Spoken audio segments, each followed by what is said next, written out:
Austatud emad, täna pöördun ma teie poole, sest kohe-kohe tähistame me emadepäeva.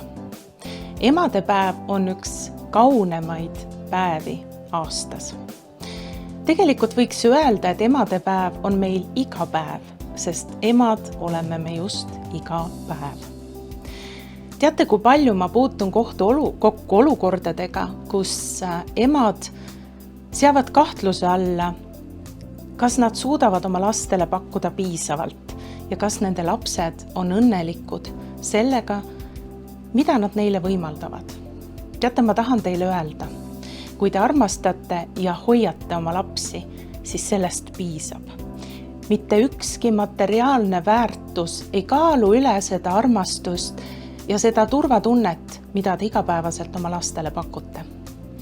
Sellepärast soovin ma teile, et teie lapsed alati hoiaksid ja hindaksid teid, sest te olete seda väärt. Kaunist emadepäeva, head emad!